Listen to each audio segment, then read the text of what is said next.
자, 이제 오늘부터 우리 출애굽기 말씀을 읽게 되겠습니다. 창세기 50장에서 출애굽기 넘어갈 때 딱 한 장만 넘기면 출애굽기인데 이 한 장 사이에 무려 430년이라는 시간의 간격이 있습니다. 이제 우리가 성경을 읽을 때는 이제 그 간격도 함께 읽어내야 합니다. 지난 시간에 우리는 베델에서 꾼 야곱의 사닥다리 꿈에 대해서 생각을 했습니다. 이제 그 사건 이후로 야곱은 외삼촌 라반의 집에 가서 20년 동안 일하면서 아내를 넷을 얻었고 그리고 자식을 12명을 얻게 됩니다. 그 중에서 11번째 아들이 요셉인데 이 요셉이 형제들의 시기를 받아서 애굽으로 팔려가게 됩니다. 그리고 거기서 가정 고생을 하다가 나중에 애굽 왕 바로의 꿈을 해석을 해서 이제 애굽이 당한 흉년의 문제를 해결해 줍니다. 그리고 요셉은 애굽의 국무총리로 올라서게 되지요.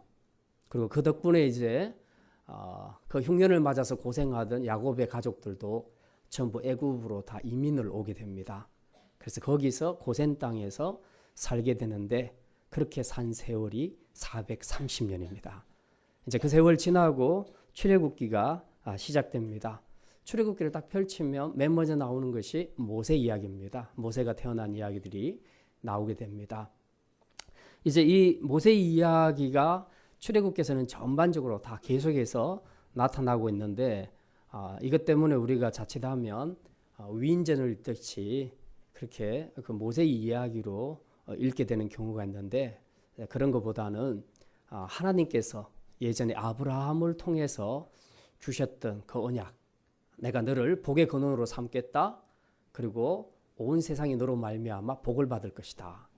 그래서 장차 메시아를 통해서 세상을 구원할 그 모델을 만드는 일을 아브라함에게 약속하셨고 지난주 야곱의 사닥다리에서 다시 한번 확인하셨고 이제 모세 때가 되어서 하나님께서 그 일을 실행시키려고 하는 그런 단계에 있습니다. 이제 이런 구원의 프로젝트 속에서 모세가 어떻게 쓰임 받았는가 하는 것을 이해하는 것이 출애굽기를 읽어야 할 관점입니다.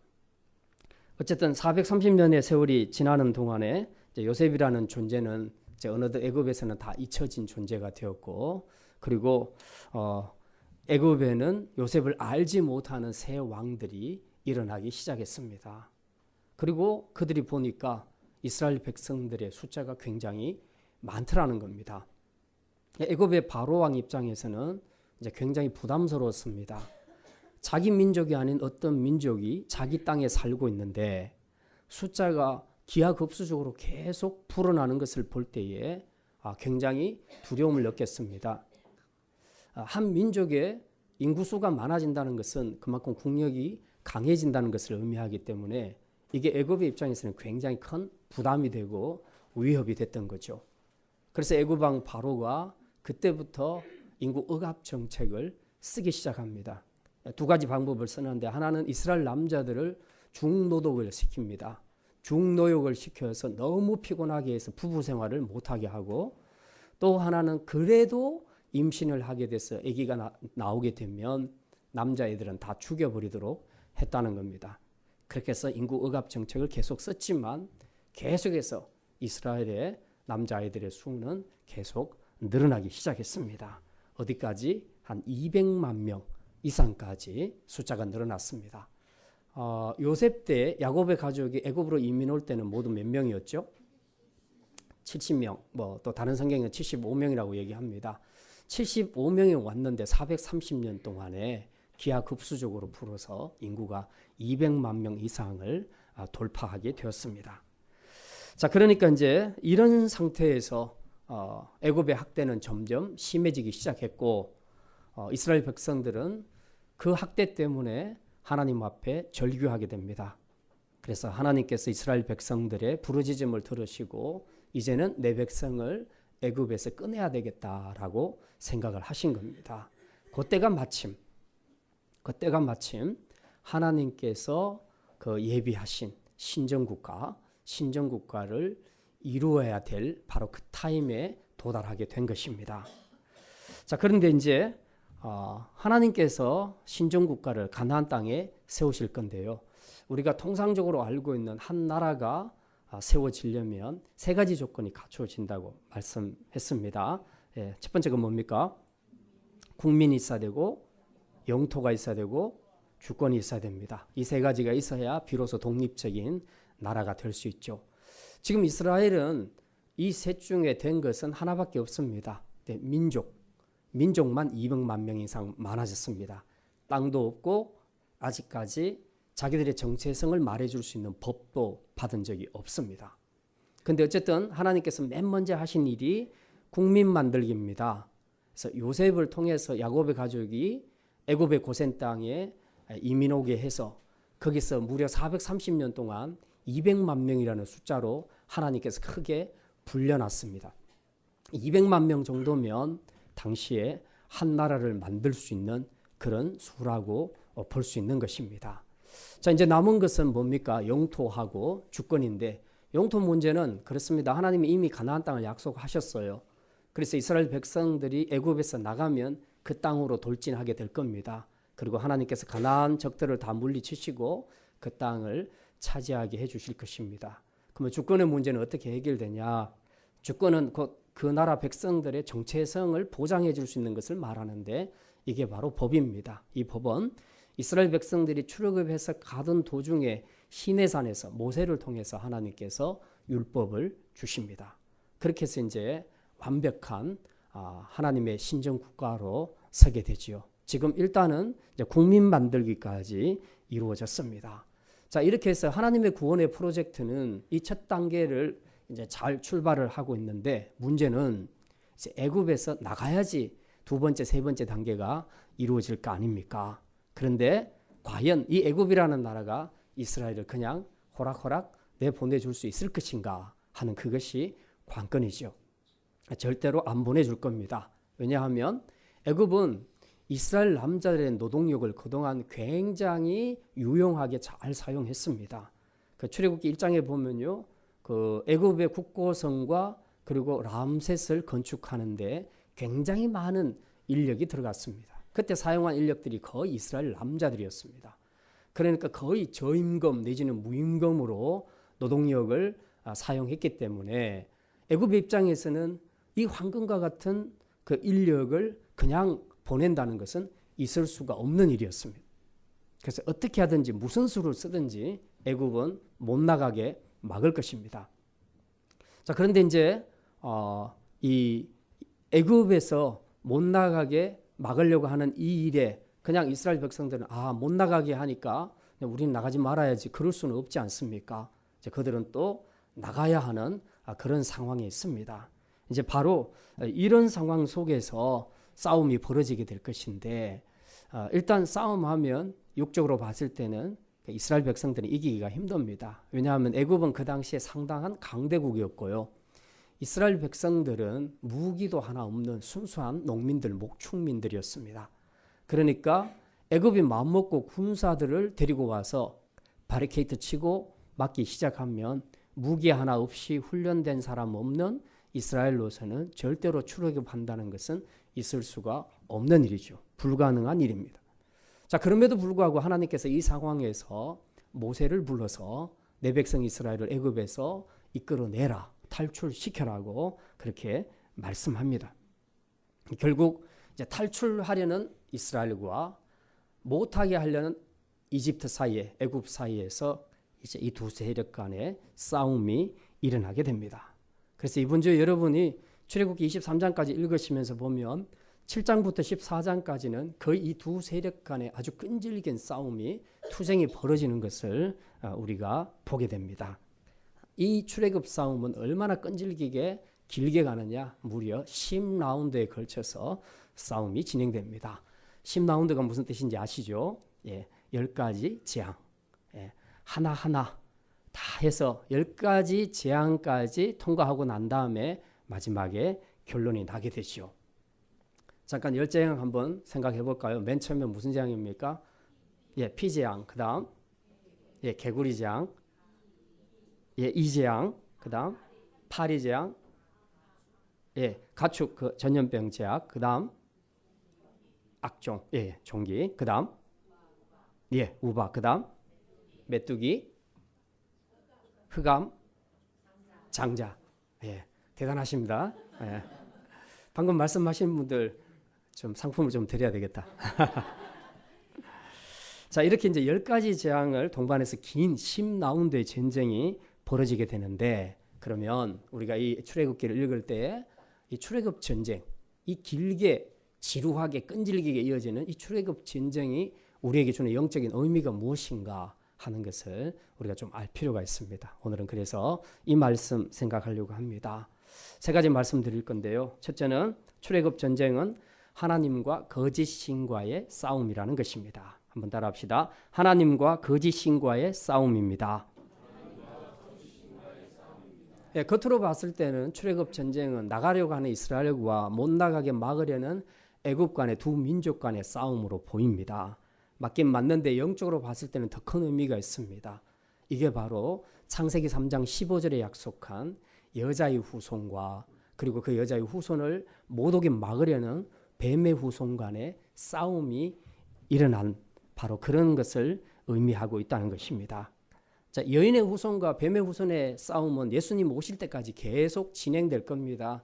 시대마다 양상들은 다르지만 이 싸움은 온 세상을 구원하는 일이기 때문에, 구원의 프로젝트이기 때문에 사단의 입장에서는 방해할 수밖에 없었고, 그래서 이 싸움은 불가피하게 일어나는 겁니다. 그러면 이제 이 출애굽 전쟁 시대에는 어떤 모습으로 여인의 후손과 뱀의 후손의 싸움이 진행되는가 하는 거죠. 네. 그것은 바로 하나님과 애굽의 거짓 신들이 있는데 하나님과 거짓 신들의 싸움이고, 또 한편으로는 하나님과 자기를 신적인 존재라고 믿고 있는 바로와의 싸움이다. 예, 이게 바로 여자의 후손과 뱀의 후손의 싸움의 양상이다라는 것을 우리가 알고 읽으시면 훨씬 더 영적인 의미를 깊이 깨달을 수가 있을 것입니다. 자, 이제 이 10가지 재앙에 나오는 아까 우리가 쭉 말씀한 그 내용들, 이런 관점에서 우리가 보기 시작하면 이 재앙들로 인해서 일어나는 여러 가지 자연재해, 재해를 통해서 바로와 애굽 사람들의 마음의 고통을 주는 그것만이 목적이 아니라는 것입니다. 그것만 의미하는 것이 아니라 이제 이 각 영역을 주장하고 있는 거짓 신들을 무찌름으로써 섬멸시킴으로써 이제 하나님께서 그 거짓 신들을 심판하신다는 그런 의미가 내포되어 있습니다.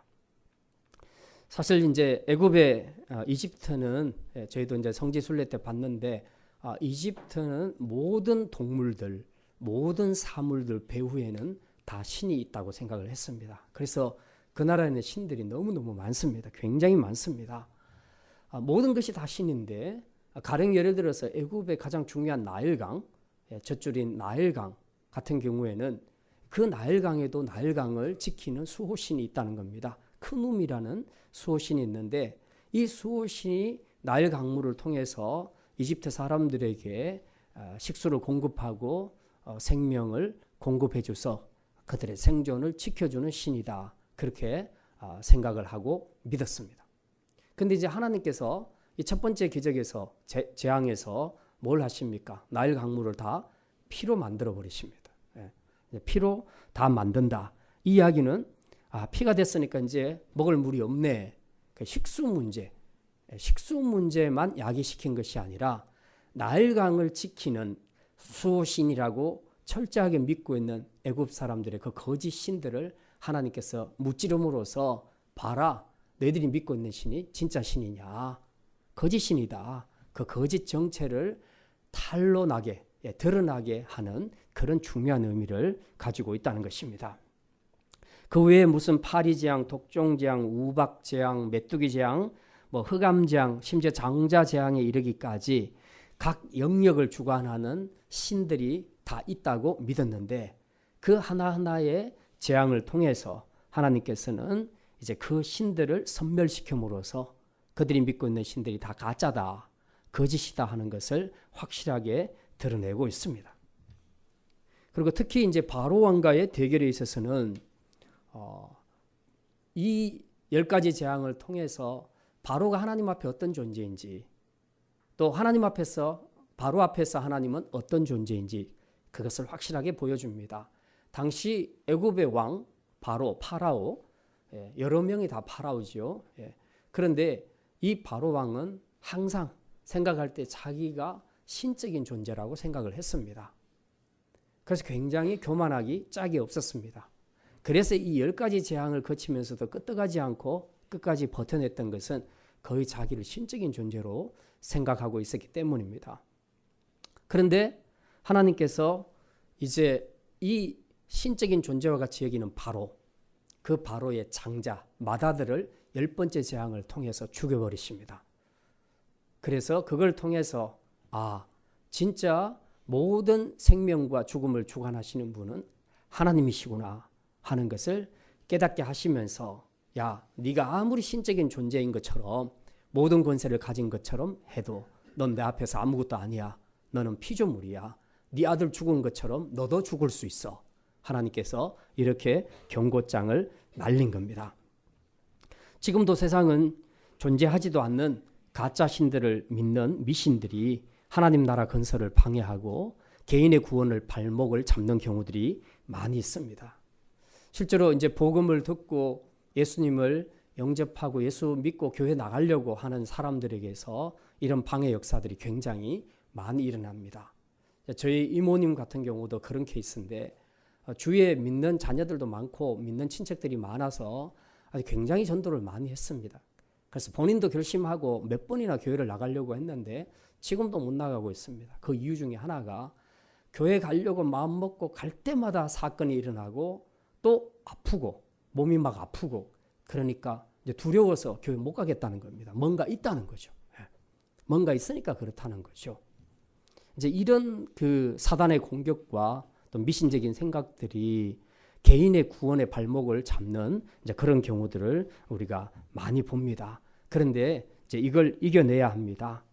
믿음으로 끝까지 결단하고 나가면 하나님께서 이 거짓의 영들을 다 물리쳐 주시고 구원에 이르게 하십니다. 왜냐하면 오늘 이 본문에서도 나온 것처럼 하나님은 거짓 영들보다 강하신 분이십니다. 거짓 영들을 능히 파하실 수 있는 그런 전능하신 신이기 때문에 그렇습니다. 이제 믿으려고 하는 분만 아니라 또 교회 안에서 이미 믿고 있는 성도들 중에서도 가끔씩은 이런 미신적인 것에 매여서 영적으로 넘어지는 그런 경우들을 우리가 많이 봅니다. 제가 언젠가 어떤 목사님의 설교를 들었는데, 그 목사님 설교에서 자기 교회에 점쟁이를 하다가 예수 믿고 개종한 사람이 있었는데, 그 사람의 간증에 이런 내용이 나온답니다. 그 사람이 이제 아주 용한 점쟁이여서 많은 사람들이 전보러 오는데, 한 번은 한 60대 초반쯤 되는 여자 몇 명이서 이렇게 이제 들어오더랍니다. 누군지는 전혀 몰랐죠. 점쟁이라도 알 수가 없죠. 근데 이제 맨 첫 번째 사람이 이제 점을 보고 다 보고 난 다음에 그 다음에 뒤를 돌아보면서 하는 얘기가, 권사님 그 다음에 다음 순서야. 박 권사는 그 다음이야. 이제 그렇게 얘기를 하더랍니다. 그래서 권사들이 전보로 많이 오는구나 하는 것을 알게 됐다는 겁니다. 실제로 점쟁이들의 말에 의하면 전보로 오는 권사, 집사, 심지어 장로들도 있다네요. 굉장히 많다고 합니다. 이건 굉장히 심각한 일입니다. 애굽의 미신 세력, 거짓 세력이 세상에만 있는 것이 아니라 교회 안에도 이렇게 들어와 있습니다. 그러니까 참 한심하고 답답한 일입니다. 이래 갖고는 우리가 절대로 영적인 전쟁에서 이길 수가 없습니다. 아직도 하나님이 아닌 자연이나 사물, 헛된 꿈, 이런 것들을 믿으면서 진리 안에 서지 못하고 그런 것에 마음을 빼앗기고 따라간다면 이거야말로 애굽의 거짓 신들을 따라가는 미신의 행위와 조금도 다를 바가 없다 하는 것을 우리는 분명히 기억해야 합니다. 그래서 이제 우리 안에 이런 애굽과 같이 하나님이 아닌 다른 미신적인 것들이 있다면 이제 우리가 이런 것들을 다 정리를 해야 됩니다. 이게 있는 한은 하나님의 역사가, 성령의 역사가 나타날 수가 없습니다. 혹시 여러분의 삶이 힘들 때라도 우리가 찾아야 할 곳은 점쟁이가 아니라 이 모든 문제를 해결해 주시고 거짓된 세력들을 파하실 수 있는 전능하신 하나님이라는 것을 기억하면서 여러분이 하나님을 구하고 찾음으로써 이 모든 거짓의 영들과의 싸움에서 승리할 수 있기를 주님의 이름으로 축원합니다. 두 번째입니다. 출애굽 전쟁에서 하나님이 사용하신 무기가 있습니다. 두 가지 유효한 무기가 있는데 그게 바로 권세와 말씀입니다. 한번 따라합시다. 하나님이 사용하신 무기는 권세와 말씀입니다. 이 출애굽 전쟁에서 바로와 싸우도록 하나님이 세우신 두 사람이 있죠. 누굽니까? 모세와 아론을 세웠습니다. 모세는 대표자, 아론은 대변인. 그렇게 말할 수 있겠습니다. 근데 사실 이 싸움이 바로와의 싸움인데 바로가 워낙에 강대국 애굽의 절대 군주, 그 자기를 신격화하고 있는 그런 존재이기 때문에 그 바로를 찾아가서 뭔가 지금 설전을 벌인다는 것은 모세 입장에서는 굉장히 부담스러운 일이었습니다. 그래서 처음부터 하나님이 모세를 부를 때 모세는 자기는 못하겠다고 이제 그렇게 말합니다. 6장 30절 아까 우리가 읽었는데요. 6장 30절 보면 모세가 어떻게 이 소명을 거부하는지 우리가 알 수 있습니다. 30절 말씀 같이 보겠습니다. 모세가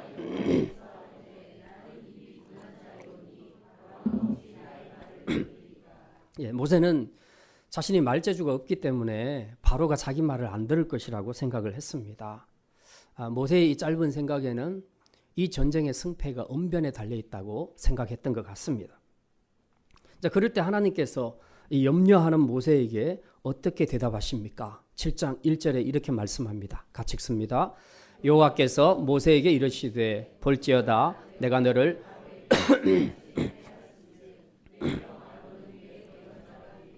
여기 보면 하나님이 모세와 아론에게 두 가지 든든한 무기를 주시는데 그게 바로 권세와 말씀입니다. 어떤 권세를 주셨단 말입니까? 여기 보니까 내가 너를 바로에게 신같이 되게 하겠다.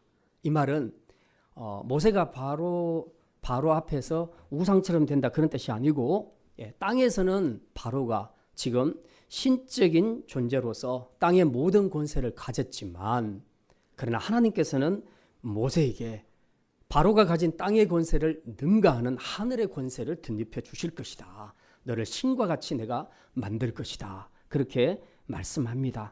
그래서 궁극적으로는 바로의 권세가 모세의 권세 아래 무릎을 꿇게 될 것이다 하는 것을 분명히 약속해 주고 있습니다.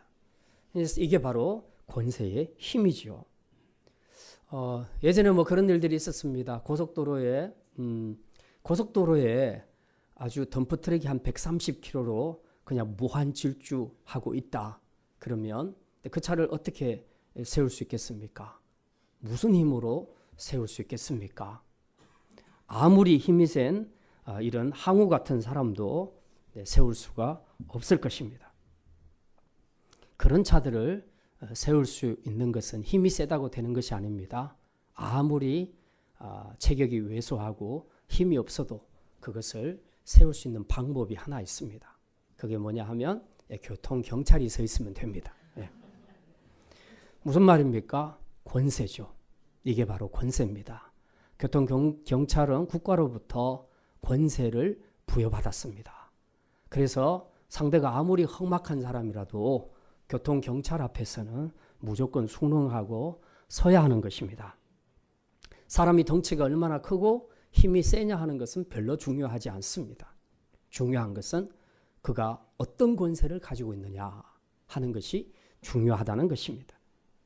모세나 아론이 바로를 무릎을 꿇게 할 수 있었던 것은 자신들에게 어떤 특별한 힘이나 능력이 있었어가 아니라 하나님이 주신 하늘의 권세가 있었기 때문입니다.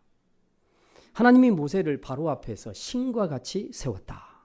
그래서 신적 권세를 하나님께서 부어주실 때에 지상의 최고의 통치자였던 애굽의 바로 왕까지라도 모세 앞에 무릎을 꿇을 수밖에 없었다는 사실입니다. 이게 바로 하늘의 권세입니다. 출애굽 전쟁은 모세가 처음 고민했던 것처럼 언변으로 하는 것이 아니었고 영적인 권세로 하는 것임을 확실하게 보여주고 있습니다.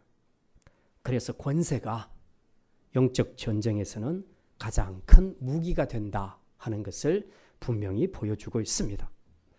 우리가 교회를 섬기는 사역을 할 때 꼭 기억해야 하는 것은 바로 이것입니다. 우리의 말솜씨, 능력, 재주, 힘, 지혜 이것을 믿고 사역을 하게 되면 실패할 수밖에 없습니다. 그러나 아무리 우리가 부족한 것 보여도 하나님이 주신 하늘의 권세를 덧입기 시작하면 우리는 어떤 사역도 능히 감당해낼 줄 믿으시기를 바랍니다. 특히 영적인 싸움에서는 이런 권세가 필요합니다. 요한복음 1장 12절에 그렇게 말씀합니다. 영접하는 자, 곧 그 이름을 믿는 자들에게는 하나님의 자녀가 되는 권세를 주셨으니, 이 말은 우리가 하나님의 자녀가 되면 우리 아버지 되시는 하나님 안에 있는 모든 파워, 모든 능력을 내 것으로 다 끌어다 쓸 수 있다 하는 것을 이야기합니다. 그런데 많은 그리스도인들이 신앙생활하면서 이런 부여하신 하나님, 힘 있는 하나님을 백그라운드로 가지고 있음에도 불구하고 전혀 그것을 내 것으로 끌어다 쓰지 못한다는 것이 문제라는 것입니다. 왜? 자기만 보고 자기 힘으로 인생을 살아가니까. 자기 힘은 한계가 있잖아요. 사역할 때도 마찬가지입니다. 우리가 자기 힘으로 하기 시작하면 우리는 다 한계가 있어요. 육체도 한계, 지혜도 한계, 능력도 한계, 전부 다 한계가 있습니다. 그러니까 하다가 다 주저앉고 실패하고 넘어지는 경우들이 많습니다. 이제 하나님께서 주시는 하늘의 권세를, 그 능력을 덧입기 시작하면 우리가 불가능하다고 생각했던 그 사역까지라도 충분히 해낼 수 있게 된다는 것입니다. 그래서 우리가 사역에서나 또 특별히 영적인 싸움에 있어서는 이 권세란 것이 굉장히 큰 무기가 된다 하는 것을 기억하면서 앞으로는 이제 자신의 힘을 의지하는 인간적인 것들은 다 내려놓고 오직 하늘의 권세를 덧입고 영적인 싸움에서 믿음으로 승리하시기를 주님의 이름으로 축원합니다. 이 출애굽 전쟁에서 하나님이 사용하신 두 번째 무기는 말씀이라고 말씀드렸습니다. 자, 이제 아론은 대변자 역할을 했기 때문에 자칫 말씀은 아론을 통해서만 다 이루어지는구나 그렇게 생각하기 쉬운데 그건 아니고요. 하나님이 주신 말씀은 1차적으로는 모세에게 전달되고 모세는 다시 아론에게 전달합니다. 그러면 아론이 가서 모세와 함께 가서 아론이 입을 열고 바로에게 말하는 거죠. 그래서 아론은 대변자 혹은 스피커 역할을 했다고 그렇게 볼 수가 있습니다.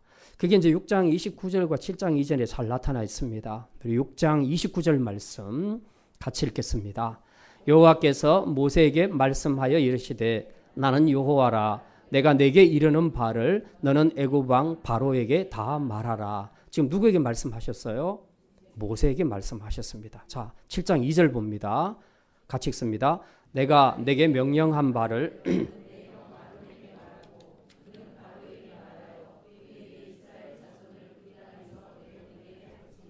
예, 그러니까 하나님의 말씀은 일단 모세에게 전해지고요. 그리고 모세를 통해서 아론에게, 아론을 통해서 바로에게 전달됩니다. 자, 그런데 이들에게 주어진 말씀이 출애굽 전쟁에서 무기가 되었다는 것이 무슨 뜻입니까? 자, 하나님께서 주신 하나님의 입에서 나오는 그 말씀을 모세와 아론이 가서 그대로 바로에게 전달할 때에 그 말씀 그대로 다 이루어졌습니다. 그러니까 이거보다 더 강력한 무기가 어디 있냐 하는 것입니다. 여러분이 뭔가를 말했는데 말한 대로 다 이루어지면 이거보다 더 큰 무기가 어디 있겠습니까? 창세기에 보면 하나님께서 세상을 창조하실 때 말씀으로 다 창조하셨습니다. 그런데 세상에 어느 신이 말 한마디로 무에서 유를 창조해낼 수 있겠습니까? 그건 불가능한 일이죠. 그런데 하나님은 그렇게 하셨습니다. 말씀이 능력입니다. 말씀이 파워입니다. 힘입니다. 그런데 이 출애굽 역사도 보면 마찬가지입니다. 이 출애굽 역사에서 출애굽 전쟁은 하나님이 모세를 통해서 주신 말씀을 이루어가는 역사로 진행되고 있습니다. 예를 들어 강물이 피가 된다. 너 계속해서 그러면 까불면 강물을 피로 만들어 버릴 것이다. 그리고 까부니까 진짜 피로 만들어 버렸죠. 네. 너 계속해서 그렇게 거절하면 티끌을 이로 만들어 버릴 것이다. 세상에 티끌이 먼지들이 얼마나 많습니까? 그게 전부 이로 바뀌었다고 생각해 보세요. 징글징글 하잖아요. 하나님이 하신 말씀이 그대로 다 이루어지는 겁니다. 티끌이 말씀에 순종해서 아멘 하고 이로 다 바뀐 겁니다. 이게 말씀의 능력입니다. 이걸 그대로 모세와 아론이 믿고 그대로 선포했습니다. 선포했더니 그냥 그렇게 이루어진 것입니다. 그러니 이 말씀을 가진 모세와 아론의 입장에서는 얼마나 강한 무기를 가지고 있다고 자부할 수 있겠습니까? 당당할 수밖에 없는 것이죠. 오늘 우리 성도들이 이 땅에서 붙잡고 살아야 할 말씀, 또 다른 사람에게 전해야 할 말씀도 마찬가지입니다. 하나님이 어쨌든 우리에게 주신 약속의 말씀, 성경에 기록된 모든 말씀들은 반드시 이루어질 줄 믿으시기를 바랍니다. 그러므로 주신 약속들을 붙잡고 그 믿음대로 선포하고 그 말씀을 붙잡고 살면 그것이 우리의 삶 속에서도 그대로 이루어질 줄 믿습니다. 모세와 아론은 이걸 확실하게 믿었습니다. 바로에게 전하는 하나님의 말씀을 반드시 이루어질 것이라는 것을 믿었기 때문에 담대하게 바로에게 선포할 수 있었던 것입니다. 만약 이런 확신이 없었다면, 이런 믿음이 없었다면 어떻게 말할 수 있겠습니까? 상대는 지금 눈에 보이는 최고의 통치자인데 그 앞에 가서 보이지도 않는 하나님의 말씀을 전할 때에 자기 안에 이 믿음이 없었다면, 이 말씀이 그대로 이루어질 것이라는 자기 안에 믿음이 없었다면 어떻게 이렇게 담대하게 바로왕 앞에 선포할 수 있겠습니까? 오늘 우리에게 필요한 것도 바로 이것입니다. 말씀이 무기가 되기 위해서는, 말씀이 무기로서 효과를 나타내기 위해서는 말씀을 받는 우리에게는 믿음과 순종이 필요합니다. 이것을 만약에 믿지 않고 대충 의심하는 마음으로 선포했다면 그게 안 될 겁니다.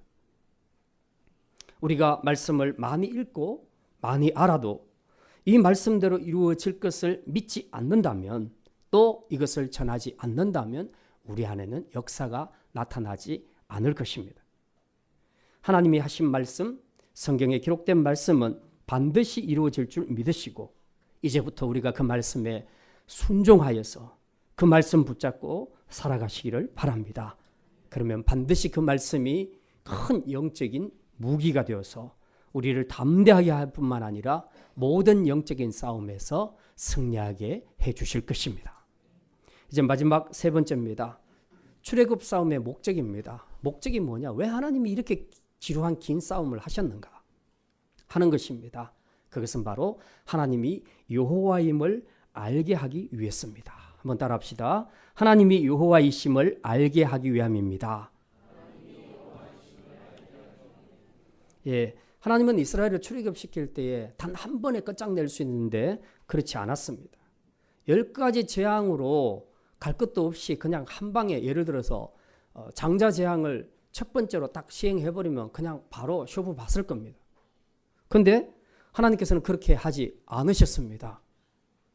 10가지 재앙의 과정을, 단계를 하나하나 다 거치도록 하십니다. 이제 3절부터 우리 잠깐 보겠습니다. 하나님께서 도대체 무슨 목적으로 이 10가지를 10단계를 끌어가면서 10라운드까지 이 길고 지루한 전쟁을 치르게 하셨는가 하는 겁니다. 우리 3절과 4절, 5절까지 우리 같이 읽겠습니다.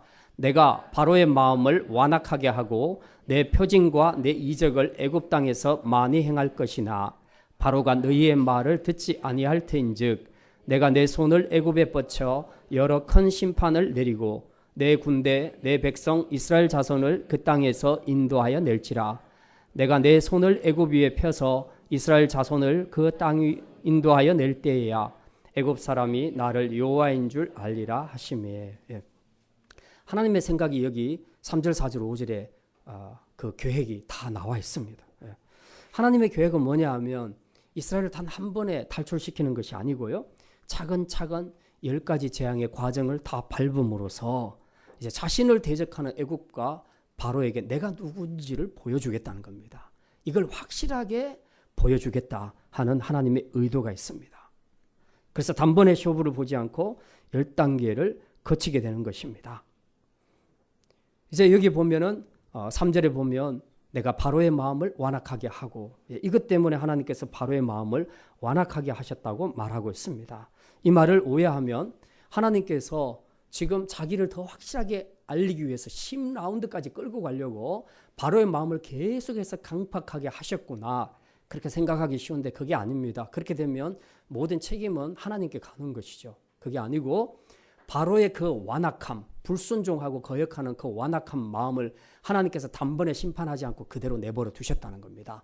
그래서 너 그렇게 길게 갈 거야? 그래, 한번 가보자. 그래서 하나님께서 계속 끌고 가는 겁니다. 바로의 완악함이 정말 끈질깁니다.